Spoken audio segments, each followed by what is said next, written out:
What it is, guys. Thank you for joining me. As always, I'm your foul player. I wanted to make this video talking about Adam Kownacki, the heavyweight sort of prospect, fledgling contender, if you will, fighting out of Brooklyn, New York, my hometown. He fought last night. Was a good match that he had against Chris Arreola. Chris Arreola is a very game fighter in the heavyweight division. Chris Arreola has also fought 3 times for a championship, I believe.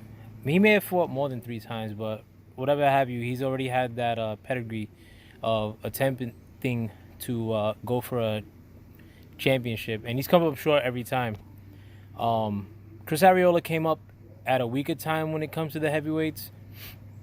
I know he fought Klitschko at one point for the championship and came up short. He's come up in a time where the Klitschkos were dominating, and it was just a general downtime when it comes to the heavyweight division. So it's good that Arreola got to fight somebody with that pedigree, just to gain that experience, somebody who knows what it is to fight big fights.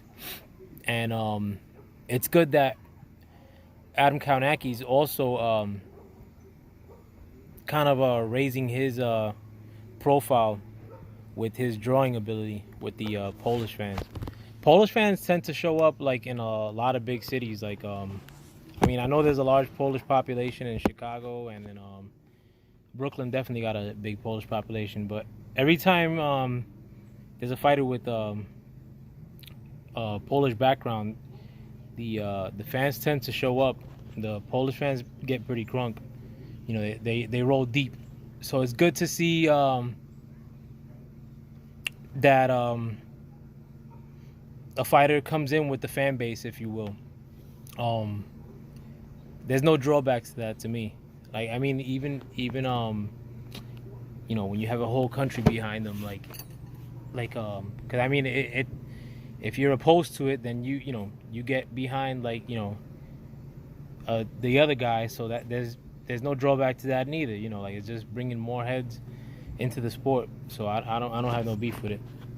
But Kownacki, I mean, I've liked him for a minute. I think he's a character. He looks weird. He's got a funny shape to him, body wise. Like, cool name, Babyface. I dig it. I also like that he's a come forward, punches a lot. He works the body really well too, which I always like. That always makes fights interesting. Not a lot of punching power, but it's still a lot of action. I mean, some people gave Big Baby Miller credit for punching a lot in fights and like for a high volume of punches, but it doesn't seem the same when Kownacki does it. Like, Big Baby Miller like used to punch really, really light. Like, he was trying to punch light. Kownacki's actually trying to hurt his opposition. It's just that he doesn't have that power. Like, I mean, he doesn't have that put you away ability where Miller was kind of punching extremely light. Probably cognizant of the fact that he wanted to last long into the fight. And they were just boring fights with Miller. Fuck Miller. But Kownacki can make, like, I mean, if you think about it, if the heavyweight division gets popping, and he's a fledgling or outside contender, or somebody who may never hold a championship, he can still make a lot of bread for himself.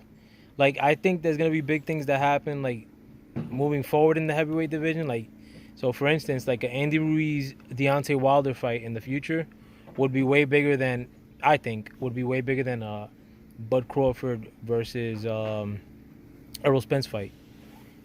If they were to unify, even. I think it's, when the heavyweight division is doing good, like, I mean, I think boxing is doing really good.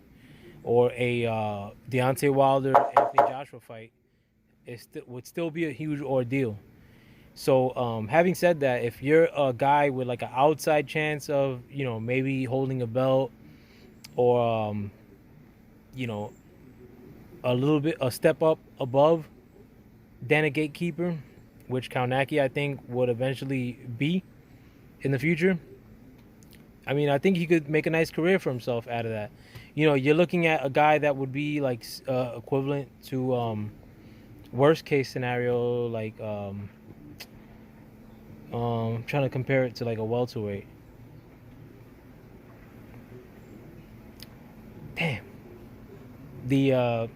I was thinking the Haitian guy, who fought Mayweather in his last pure boxing match. But damn, my mind's drawing a blank right now.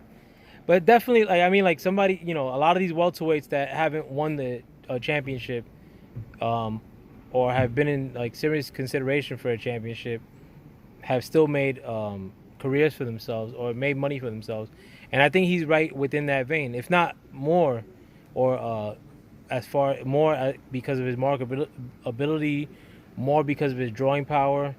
You know, these guys who are complete wash-ups that are Polish heavyweights, they still draw crowds, and I think he has more potential to draw crowds than like what they do at any point of their careers. Like, he's still a young guy. He still has an unblemished record. So, and plus, he's a likable character, I think, from what I've seen thus far. This fight also, like, too, with Ariola was definitely a I don't want to say fight of the year candidate, but it was there though, man. Like, it was action packed the whole way. Like, it was a dope fight. I mean, like, they were shading Ariola as far as the cards, and like the commentary wasn't giving a lot of credit, but Ariola was definitely came out there with a plan. Like, he wasn't letting him get at the end of his punches all the time, and sometimes in short spurts, Ariola was doing better work than Kownacki. But I think Kownacki ran away with the fight, nonetheless. But it's good things for the heavyweight division in general. Like, when you add another player into it, I mean, you got Kownacki, you got Wilder, you got Ruiz, you got Anthony Joshua, Dillian White. I mean, in the outskirts, you got Dubois, you got Gorman, you got Efe Ajagba. You got all these like guys who, I mean, you got Fury. The heavyweight division, I mean, it sets a blow in my mind. Like, it's really popping, like, and that's with very little of these guys fighting each other, so to say. That's all, like, that I got for you guys. I'm enjoying my vacation in beautiful Pemmickwood, Maine. Fucking the dock house. Let me see if I can show you guys. Fucking yeah, it's really nice out here. But with that, I'm out. Thank you for joining the Foul Playland. Fucking I'll see if I make another video later.